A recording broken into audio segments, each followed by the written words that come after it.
On l'a chanté. Et comme le disait notre frère, il est amour.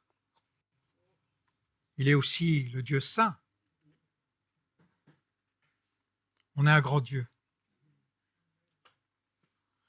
Alors ce matin, vraiment,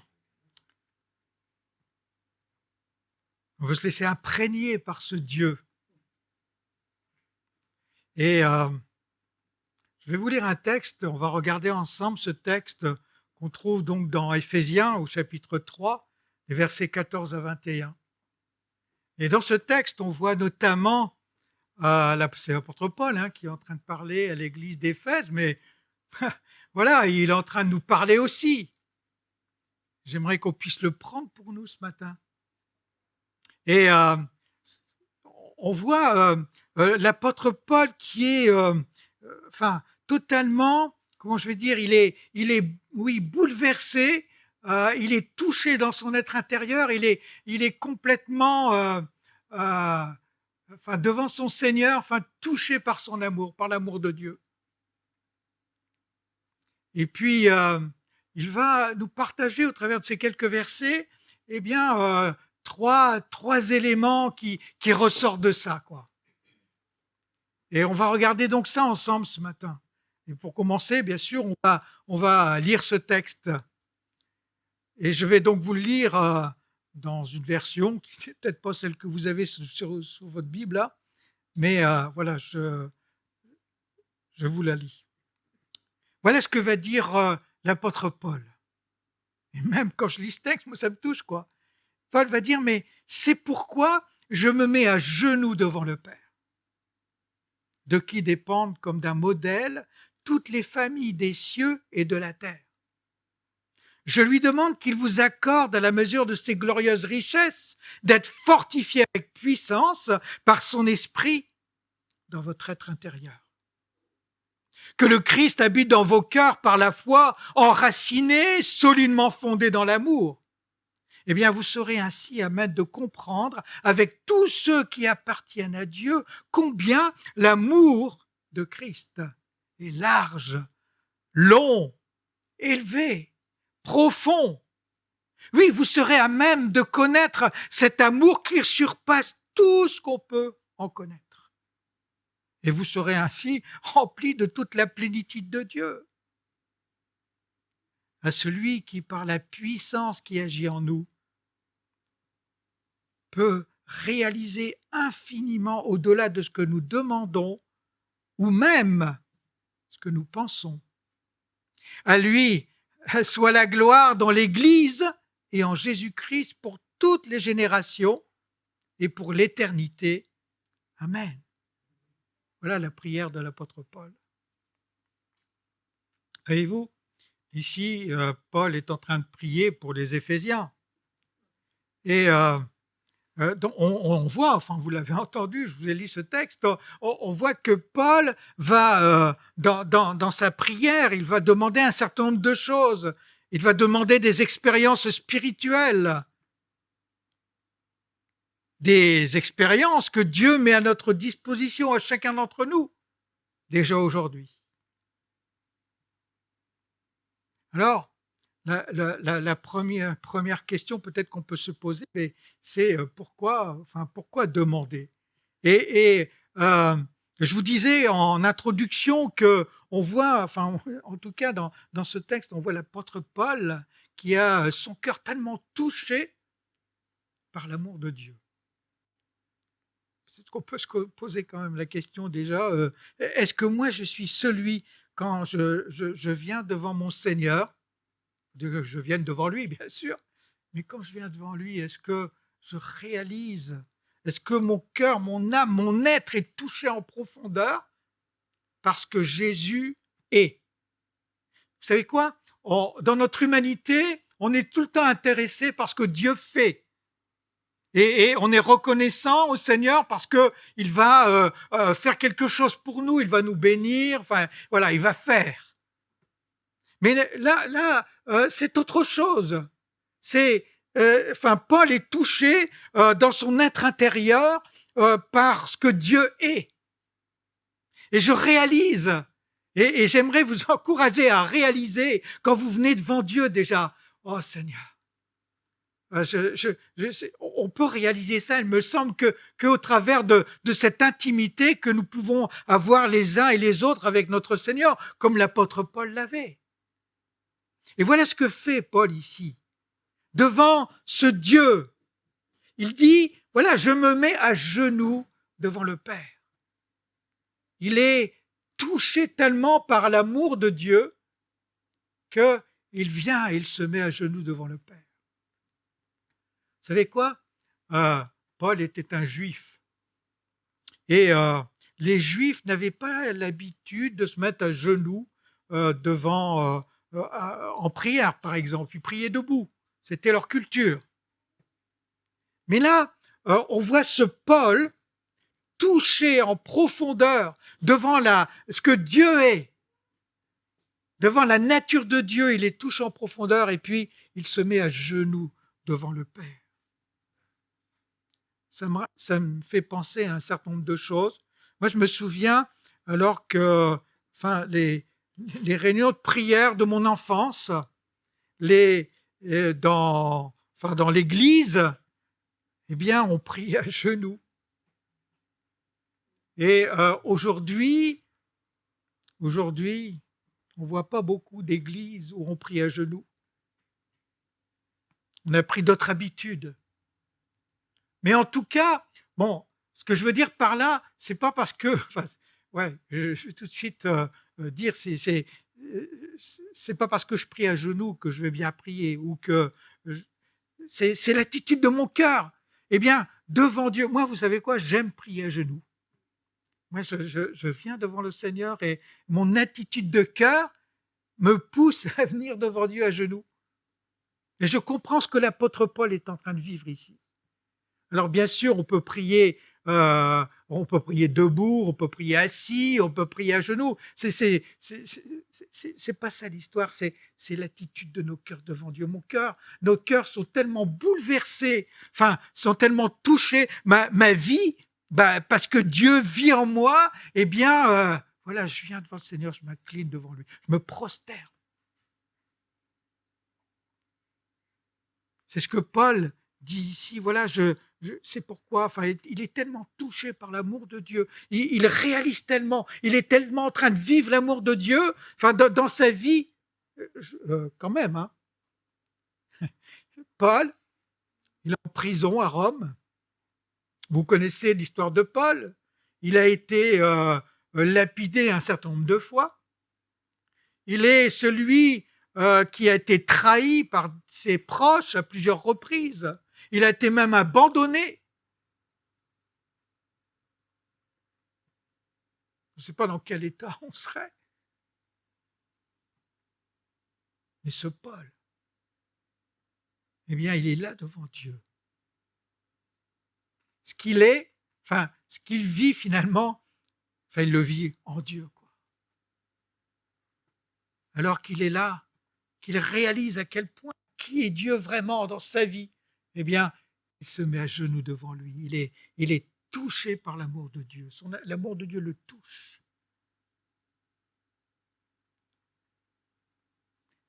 Paul est en train de montrer, en priant à genoux, sa soumission totale aussi en même temps, son humilité, l'attitude de son cœur.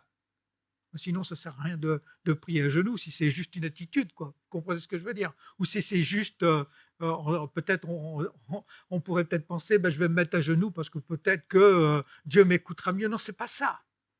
C'est vraiment l'attitude de son cœur. Et je crois que moi, je vous encourage à venir devant Dieu avec cette attitude de cœur et d'accompagner aussi en même temps, c'est ce que je fais, mais le geste à la parole, c'est-à-dire oui, je réalise à quel point Dieu est grand, Dieu est bon, Dieu est amour pour moi, qui ne mérite rien, eh bien je viens devant lui, je me mets à genoux, je m'humilie dans sa présence, et je crois que c'est une bonne chose.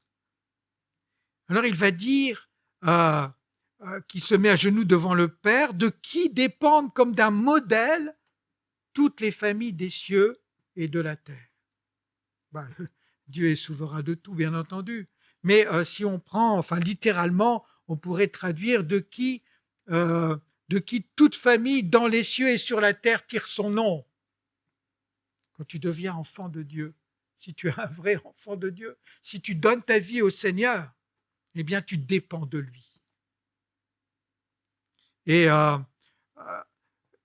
enfin, celui que je suis, enfin, c'est quelque chose de tellement glorieux quand on réalise que nous sommes littéralement des enfants de Dieu qui dépendons du Père, qui dépendons de Dieu.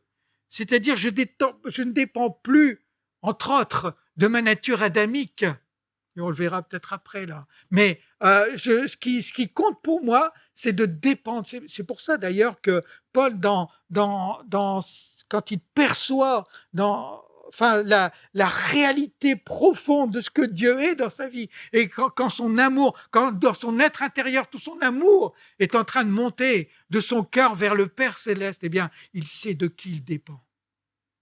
Je dépends de mon Père. Ma vie, ma fondation, mon fondement, là encore on le verra après, mais ma vie s'appuie sur ce que Dieu est.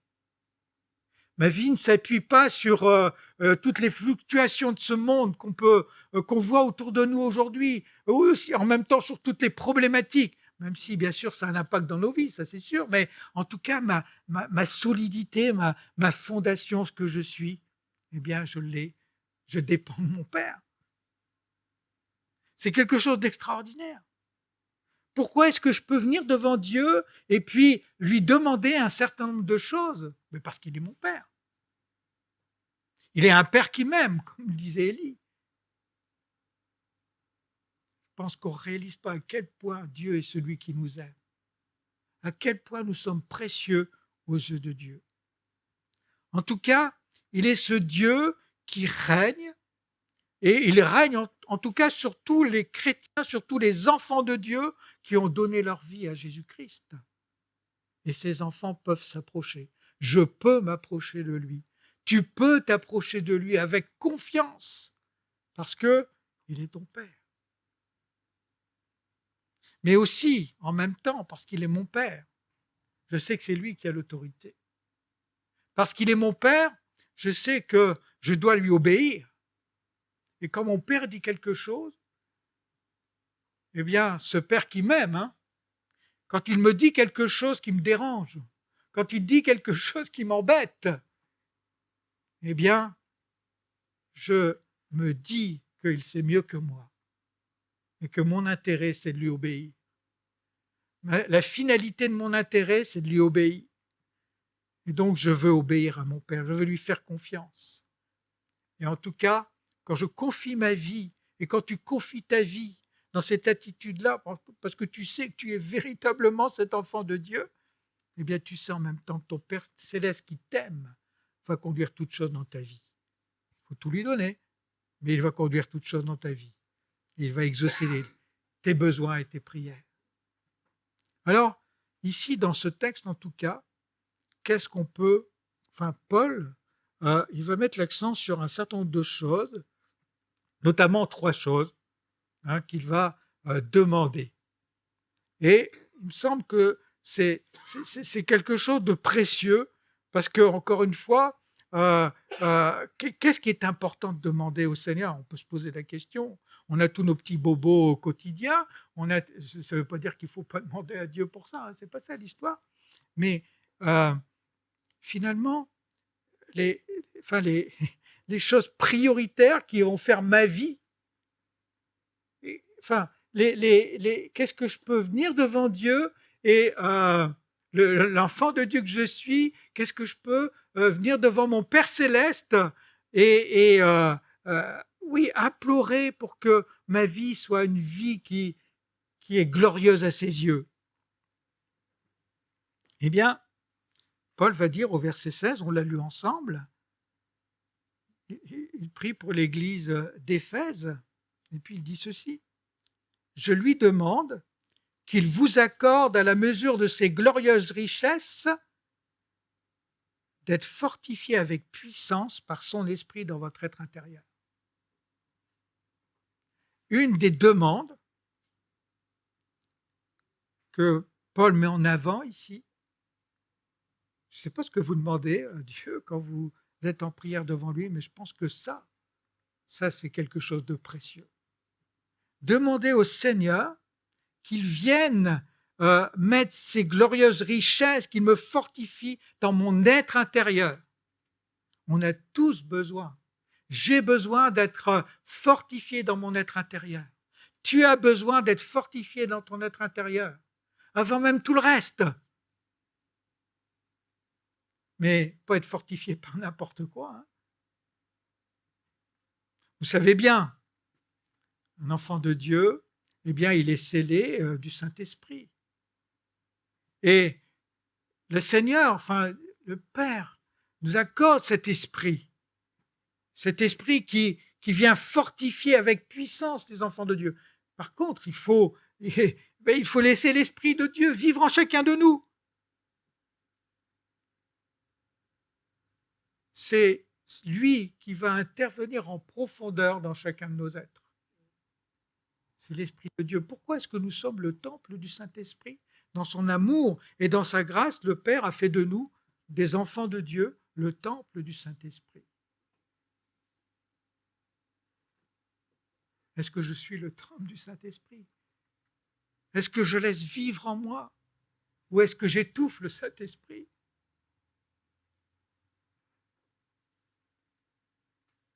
Un des éléments ici. Comment c'est possible ? Encore une fois, je disais l'apôtre Paul, qui est là en prison, qui a été battu, qui a été lapidé plusieurs fois, qui a été abandonné, qui a vécu des trahisons terribles. Comment c'est possible qu'il puisse être aussi fort ? Honnêtement, je ne sais pas, je ne peux pas savoir, mais parce que je n'ai pas vécu ce qu'a vécu, j'ai jamais été lapidé. Bon, oui, j'ai déjà été trahi, j'ai déjà vécu des choses difficiles, bien sûr. Mais,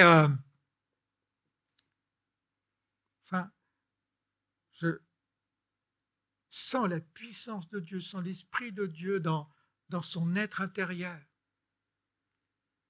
si présente, si forte, à tel point que son être intérieur explose de reconnaissance vis-à-vis de l'amour de Dieu. Comment c'est possible ? Parce que en Paul, il y a la visitation de l'Esprit de Dieu. Et cette visitation profonde de l'Esprit de Dieu, elle n'est pas réservée à l'apôtre Paul. Et c'est ce que Paul ici prie pour les Éphésiens. Il dit, voilà, je demande que vous soyez fortifiés par la puissance de l'Esprit de Dieu dans votre être intérieur. Laissez-vous fortifier par l'Esprit de Dieu dans votre être intérieur. Il y a plein de choses qui peuvent vous arriver dans votre vie. Et puis il y a plein de choses qui vont vous arriver, forcément. Des choses agréables. Alors là, on dit merci Seigneur, ou même souvent on oublie de dire merci, parce que ça nous semble naturel de recevoir des choses agréables, puis il y a des choses quelquefois désagréables qui nous arrivent. Et on va se laisser fortifier en tout par l'Esprit de Dieu. Dieu conduit toutes choses. Et c'est l'Esprit de Dieu qui intervient. Dans une situation compliquée ou difficile, on est en sécurité quand on laisse vivre en nous l'Esprit de Dieu. Et plutôt que de prendre des décisions avec notre nature adamique, on prend des décisions avec le Saint-Esprit qui nous parle.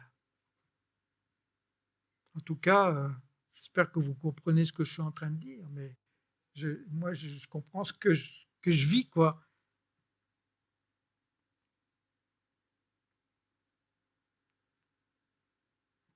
Paul va dire au verset 17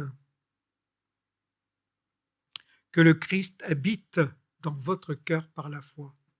Donc, c'est lié au verset précédent, l'expérience d'une force intérieure qui nous dépasse. Il y a cette notion de vivre concrètement chaque jour avec la présence du Saint-Esprit en nous, nous qui sommes le temple du Saint-Esprit. Et Et cette réalité, c'est aussi le fait que Christ habite dans nos cœurs par la foi. La foi qui dépasse les situations, les circonstances. Alors je sais, du haut de la chair comme ça, c'est facile à dire. Hein, quand on est dedans, et pourtant, quand on est dedans, moi, voilà, c'est mes expériences. Hein, l'instant présent est quelquefois bien difficile, et quelquefois bien lourd, bien compliqué. Mais quand on laisse Dieu, quand on abandonne le Seigneur, quand on dit Seigneur, tu vois, Seigneur, moi je sais pas, je sais plus, je peux pas. Qu'est-ce que je fais? J'ai toujours la solution, dire Seigneur, bien je te fais confiance. Je dépose. Encore une fois, ce que je dis, je sais, c'est facile à dire comme ça du haut de la chair, et pourtant c'est la réalité, c'est vrai. D'ailleurs, je crois que c'est Jésus qui nous encourage, il nous dit que si on manque de foi, on peut lui demander. Il y a des situations, il y a des circonstances, c'est pas parce qu'on est enfant de Dieu des fois, notre foi est tellement petite. On peut la demander au Seigneur. Pourquoi est-ce que Dieu ne nous donnerait pas? Lui qui est ce Dieu d'amour, qui est ce Père céleste. Il nous aime.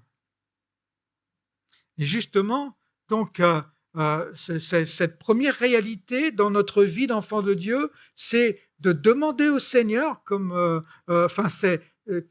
soit renouvelé jour après jour, qu'on s'attende en tout cas que ce soit le désir de notre cœur d'être renouvelé par cet esprit qui va nous faire vivre des choses qui nous dépassent, hein, justement. S'il n'y avait pas cet esprit de Dieu, dans notre vie, il y a des situations qui nous écraseraient totalement, on serait par terre, on ne se relève plus. Mais avec l'esprit de Dieu qui agite en nous, eh bien, on est capable d'être relevé. Le deuxième élément que Paul va mettre en lumière ici, qu'est-ce qu'on peut demander? Eh bien, justement, de vivre avec cette expérience d'un amour de Dieu sans limite. Au verset 17, il va dire être enraciné et solidement fondé dans l'amour. Ainsi, vous serez à même de comprendre avec tous ceux qui appartiennent à Dieu combien l'amour de Christ est large, long, élevé, profond. Je ne sais pas qui d'entre nous ici peut dire « Moi, je comprends la grandeur de l'amour de Dieu ». Il me semble qu'on ne peut pas comprendre. Mais en tout cas, on peut le vivre. Je ne sais pas comment expliquer. Mais c'est ma façon de dire la chose. Mais en tout cas, ma prière, enfin la prière de Paul ici, au-delà du reste, mais cette notion, c'est important pour nous, notre vie d'enfant de Dieu. C'est être solidement enraciné, fondé dans l'amour de Dieu. Solidement, Paul emploie un terme ici. Et ce qui est intéressant, justement, les termes que Paul emploie, il n'emploie pas n'importe quel terme comme ça. Il parle d'être enraciné, d'être fondé solidement dans l'amour. Et puis, il va dire après, comme je l'ai un peu soulevé là, comprendre. Donc, enraciné, fondé, comprendre. Enraciné, c'est quelque chose qui est important pour notre vie à tous. Un arbre, plus l'arbre a des racines profondes, le vent peut souffler, la tempête peut venir, mais si ses racines sont profondes, eh bien, il ne tombera pas. Et c'est la même chose pour nous d'ailleurs. Et puis il y a aussi notre notion, hein, quand même, c'est que quand vous plantez quelque chose, les racines commencent à se développer. Au départ, elles sont petites, mais après, elles grandissent. Mais c'est exactement ce qui se passe pour nous. Quand Paul parle d'être enraciné, c'est-à-dire qu'il y a une progression aussi dans nos racines. Enfin, si nos racines restent petites, si on grandit, mais avec des racines petites, ce n'est pas étonnant que quand vient l'épreuve, par exemple, eh bien, on soit balayé. Alors ça c'est quelque chose que nous devons euh, euh, apprendre peut-être comprendre qu'on doit s'enraciner, qu'on doit progresser dans notre amour et dans l'amour que Dieu a, l'amour qu'il met en nous, c'est enraciné, fondé. Moi, dans mon métier, j'avais un métier du bâtiment. Alors même si je n'étais pas dans le gros œuvre, donc je n'étais pas tellement concerné par les fondations, mais en tout cas, je sais que les fondations, c'est fondamental pour un bâtiment. Si le bâtiment n'a pas des bonnes fondations, c'est dangereux. Et la plupart du temps, le bâtiment ne dure pas. Il s'écroule à un moment donné, soit à cause d'une tempête, soit à cause... à un moment donné, la nature fait son effet, ça tombe tout seul. Pour que le bâtiment tienne debout, dans le temps, eh bien, il faut que ce soit les fondations. Je ne sais pas où sont vos fondations. Quel est le fondement, les fondations, ce qui fait que votre vie est votre vie. Mais dans ce que Paul dit ici, c'est que nos fondations, elles doivent être en Jésus. Le fondement de ma vie, c'est ce que Dieu est, en Jésus. Ce que je suis en train de dire là, ça a des implications fondamentales, fondamentales, mais c'est ça, c'est-à-dire que, je veux dire, ma vie, ce qu'elle est, c'est parce que je veux vivre avec le fondement qui est Jésus. C'est-à-dire que mes décisions, la façon dont je me comporte, je m'appuie sur les fondations, le fondement qui est Jésus. C'est pas, je m'appuie pas seulement sur mes émotions. Vous savez, les émotions, c'est quelque chose qui sont nécessaires, hein, bien sûr. Dieu nous a créés avec des émotions, mais si les émotions, elles sont là peut-être pour nous alerter quelquefois, et c'est pas négatif.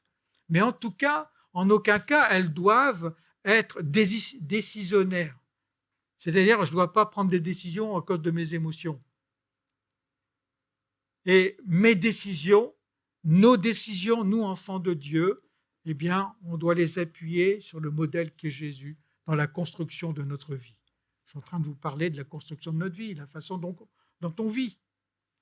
Et c'est ce que Paul dit ici, on doit être enraciné, c'est-à-dire au fur et à mesure que notre vie grandit, au fur et à mesure qu'on prend de l'âge, pour dire ça comme ça, eh bien, mes racines en Jésus sont en train de grandir. Et ma vie, eh bien, je la construis sur le fondement qu'est Jésus. Je ne vais pas prêcher sur la parabole de la maison construite sur le sable et puis celle construite sur le rocher, mais c'est exactement ça en réalité, hein, notre fondement. Et puis, justement, Paul dit, le troisième élément, c'est finalement comprendre. Ainsi, vous serez à même de comprendre avec tous ceux qui appartiennent à Dieu combien l'amour de Christ est large, long, profond. Si, j'imagine très bien que si ce qui fait ma vie, ce qui fait partie de ma vie, si comment je vais employer une expression qu'on emploie quelquefois, hein, c'est la dernière roue du chariot, comme on dit. Je pense qu'on comprend tout. Si Jésus est dans ma vie pour moi la dernière roue du chariot, en fait, ma vie n'est pas fondée sur lui dans ce cas-là. Hein. Et comment est-ce que, si c'est ça, je peux comprendre l'amour de Dieu pour moi? Je ne comprendrai pas. Je ne peux même pas comprendre. Mais si ma vie, elle est construite en Jésus, si je suis enraciné, et enraciné, ça vient aussi bien sûr, ça vient au travers de la relation que j'ai avec mon Seigneur, ça vient de mes lectures de la parole de Dieu, ça vient du temps de prière que je passe avec lui. C'est toute cette dimension d'intimité avec le Seigneur, ce qui me permet justement d'être fondé sur Jésus. Alors je commence à comprendre. Je comprends même par l'expérience l'amour de Jésus. Je comprends qu'il est ce Dieu qui m'accompagne, même quand je suis dans la détresse. Je ne sais pas si vous aimez être dans des situations compliquées, je ne crois pas, hein. Personne d'entre nous, certainement, on aime. Mais en tout cas, on en vit tous à un moment donné de notre vie. Je ne crois pas que quelqu'un ici peut dire « moi, je n'ai jamais vécu de difficulté ». Vous seriez certainement un menteur ou une menteuse. Mais en tout cas, Dieu est celui, quand je confie ma vie, quand je suis fondé sur lui, quand ma fondation, eh bien, c'est Jésus, quand je suis enraciné en lui, eh bien, ça ne veut pas dire que tout est simple, ce n'est pas ça du tout. Mais en tout cas, je réalise jour après jour à quel point Dieu est là dans ma vie. Combien de fois j'ai expérimenté, et combien de fois certainement vous avez expérimenté la fidélité de Dieu à votre égard. Être chrétien, ça ne veut pas dire que tout est rose, comme on dit. Il y a ce chant qui dit être chrétien, ce n'est pas toujours rose. Oh, c'est tellement vrai. Mais en tout cas, Dieu est avec nous dans toutes les circonstances, dans toutes les situations.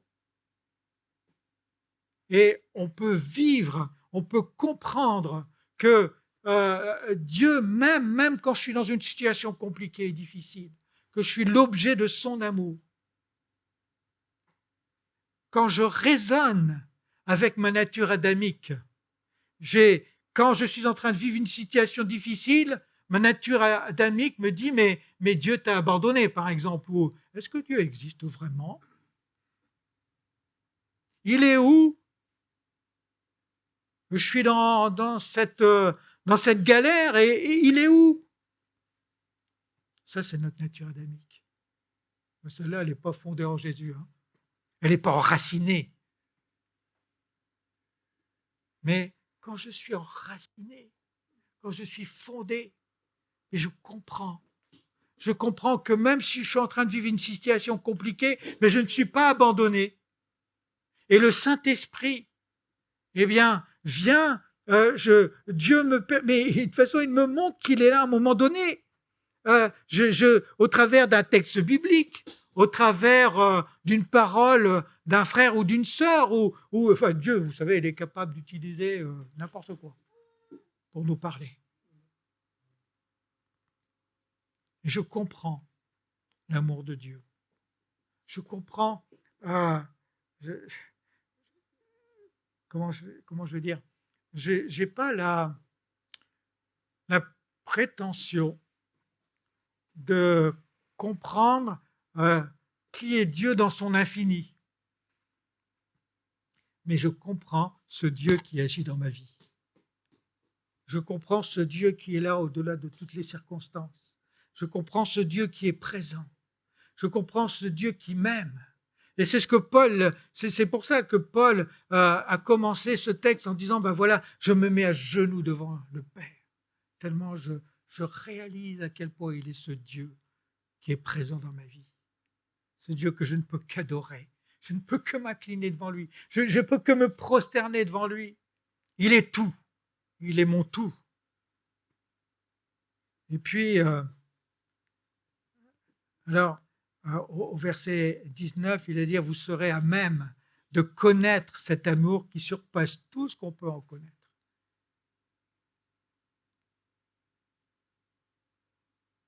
Vous savez, Paul n'est pas en train de dire ici que on va devenir à l'égal de Dieu.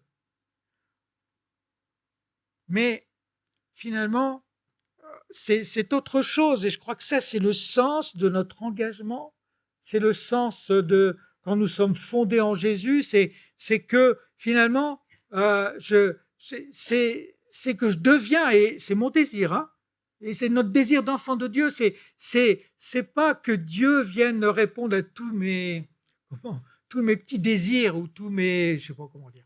Mais en tout cas, ce que je veux, ma vie, c'est que je devienne ce que Dieu veut que je sois. C'est autre chose. Hein. Vouloir que Dieu fasse tous mes caprices, ça, dans ce cas-là, je ne suis pas vraiment, c'est que j'ai rien compris, en fait. Mais quand je comprends à quel point je suis aimé de Dieu, eh bien, je réalise que la meilleure des choses qui puissent m'arriver, c'est dire, Seigneur, je veux devenir ce que toi, tu veux que je sois. Et ça, c'est autre chose. Et moi, c'est ce que je vous souhaite à chacun, en tout cas. C'est ce que je me souhaite à moi. Seigneur, fais de moi celui que tu veux que je sois. Parce que vous savez quoi? Ce qui peut nous arriver de meilleur, justement, c'est d'être celui que Dieu, c'est plutôt de vivre ce pourquoi on a été créé. Et entre autres, on a été créé pour manifester la gloire de Dieu. On a été créé pour qu'au travers de nous, la gloire de Dieu soit manifestée. Vous savez quoi, quand je réalise ça, ça me touche. Hein. Cet être insignifiant que je suis, eh bien Dieu veut l'utiliser pour manifester sa gloire. Je ne sais pas si vous pouvez réaliser ça. Eh bien, si on réalise ça, comment est-ce qu'on ne pourrait pas se prosterner devant lui? Voilà ce que Paul est en train de dire ici aux Éphésiens. Et voilà, ainsi on est rempli de toute la plénitude de Dieu. Et la troisième chose que va dire, que nous livre ce texte, c'est comment demander. Et Paul va donner cette réponse en fait. À celui qui, par la puissance qui agit en nous, peut réaliser infiniment au-delà de ce que nous demandons ou même pensons. À lui soit la gloire dans l'Église et en Jésus-Christ pour toutes les générations et pour l'éternité. Amen. Voilà, dans quel état d'esprit intercéder pour nous-mêmes, pour nos frères, nos sœurs? Eh bien, finalement, la puissance, on la trouve dans la louange et l'adoration, en levant nos yeux vers le Seigneur, en comptant sur lui. Parce que c'est lui qui a toute la puissance. Personne ici, c'est pas parce que je suis un enfant de Dieu que j'ai la puissance en moi-même. J'ai la puissance parce que Dieu la communique. J'ai cette puissance, mais c'est lui qui la manifeste au travers de ce que je suis. C'est lui qui manifeste sa puissance au travers de ce que tu es. Eh bien, encore une fois, je ne peux que le reconnaître. Et le reconnaître, ben c'est lever les yeux vers lui. Ouais, Seigneur, je te dois tout. C'est le louer, c'est l'adorer en fait. Lui rendre tout ce qui lui appartient, tout ce qu'il est. Et il y a quand même quelque chose, c'est que, oui, quand même, dans ces deux versets-là, wow, à celui qui par la puissance qui agit en nous, Dieu peut réaliser au-delà même de ce que nous demandons ou pensons.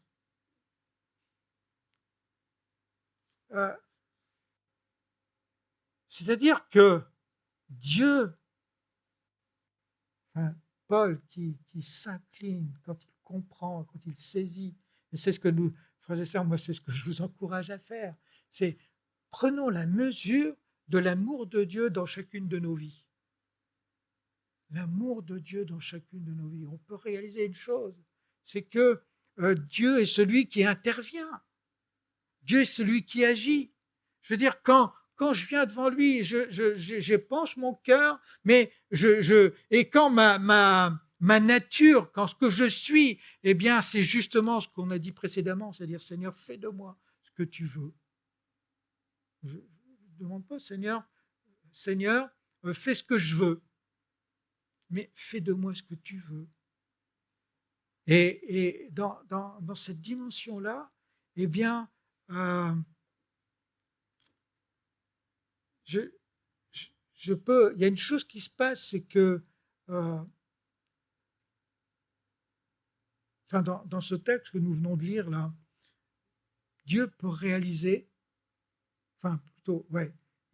je relis le verset, à celui qui par la puissance qui agit en nous peut réaliser infiniment au-delà de ce que nous demandons ou même pensons. C'est-à-dire que quand je suis dans cette attitude de cœur devant Dieu, Dieu agit et intervient au-delà même de ce que je peux penser, au-delà même de ce que je peux imaginer. Est-ce que vous l'avez déjà expérimenté, ça, dans votre vie? Quand vous venez devant le Seigneur, vous lui faites confiance. Moi, je l'ai expérimenté plusieurs fois, en tout cas. J'ai réalisé, alors c'est pas à l'instant T qu'on réalise, hein, mais on réalise, et à un moment donné, quand on regarde, on dit, oh, Seigneur, comment tu as fait? J'avais même pas pensé.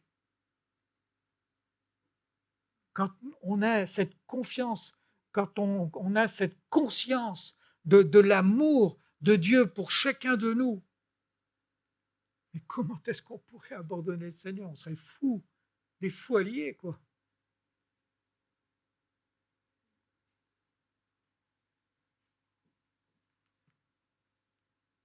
Il y a aussi une chose,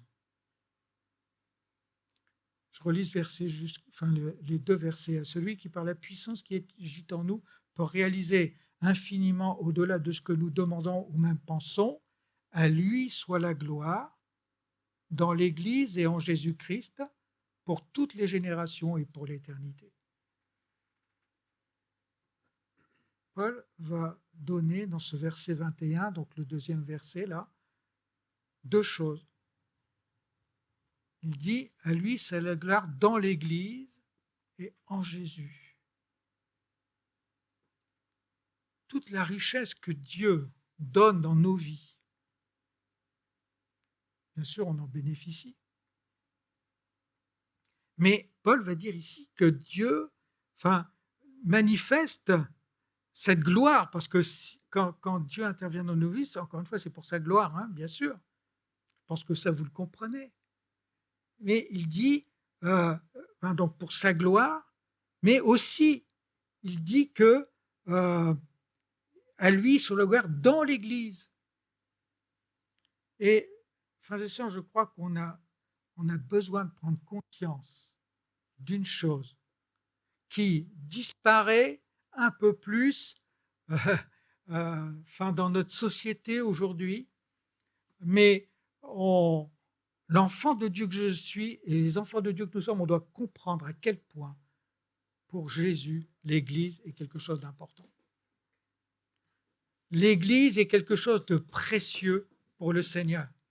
Et il suffit de lire tout le Nouveau Testament et même déjà l'Ancien Testament d'ailleurs, mais à quel point, vous savez, l'Église, bien sûr, il y a une partie de structure humaine dans l'Église, parce qu'on vit en société et on ne peut pas faire autrement, mais l'Église, elle est au-delà de la structure humaine. Et je ne parle pas seulement de l'Église avec un grand E, vous savez, l'Église, non, mais aussi de l'Église locale. C'est dans l'Église locale que Dieu aussi manifeste sa gloire. Et frères et sœurs, ça nous ramène à comprendre, si je suis vraiment cet enfant de Dieu, je dois comprendre à quel point, comme le disait Monique d'ailleurs tout à l'heure, j'ai ma place dans l'Église et que ma place est importante. Parce que au travers de ce que je suis, quand je manifeste, je suis enraciné, fondé, quand j'ai l'Esprit de Dieu en moi, je manifeste avec mes frères et sœurs dans l'Église la gloire de Dieu. Je suis convaincu.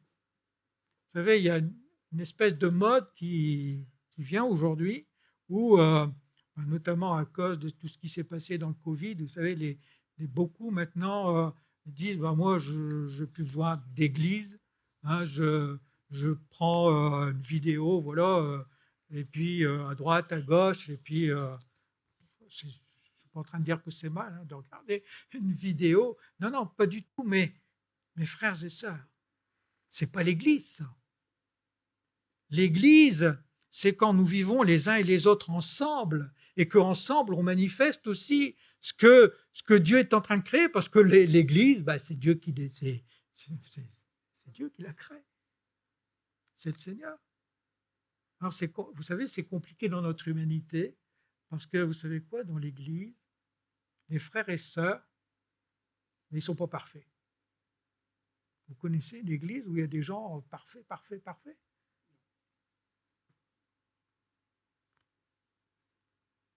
Vous savez quoi, je suis en train de penser, parce que dans ce texte, j'ai commencé à vous dire qu'on on voit à quel point, et je suis convaincu, Paul est touché par l'amour de Dieu. Il est tellement dans ses tripes, je vais dire, touché par l'amour de Dieu, qu'il vient et se met à genoux devant le Père.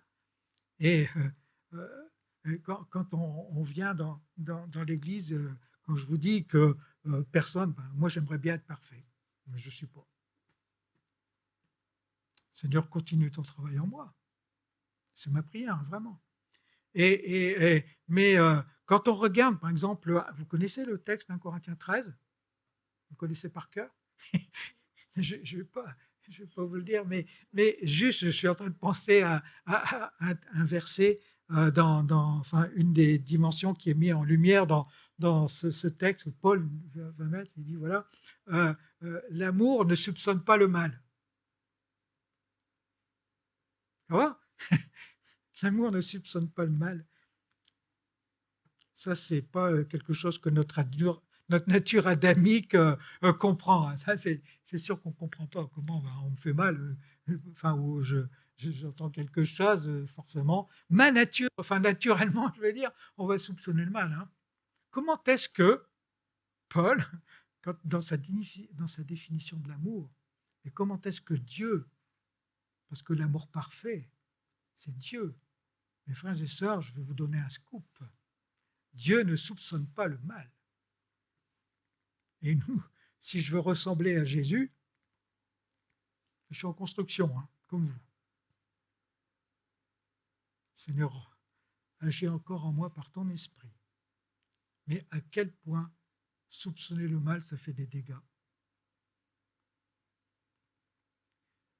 Paul n'est pas en train de dire que quand il y a mal, il ne faut pas dire que s'il y a quelque chose de mal, c'est mal. Ce n'est pas ça que dit Paul.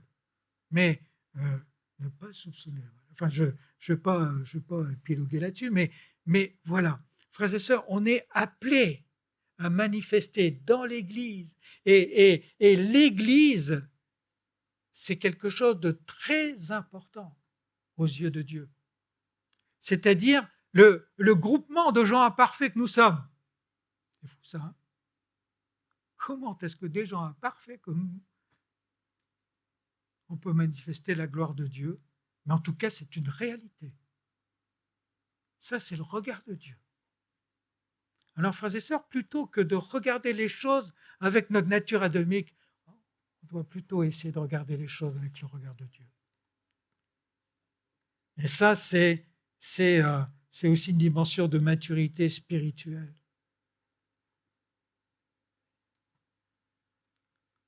Plutôt que de... Vous savez, on est tous attirés, et c'est aussi quelque part un peu naturel. On veut voir la puissance de Dieu se manifester. C'est normal. Je veux dire, on veut voir, par exemple, des malades guéris. On veut voir des vies changées, transformées. D'ailleurs, on en voit, c'est pas... Mais ça, c'est peut-être...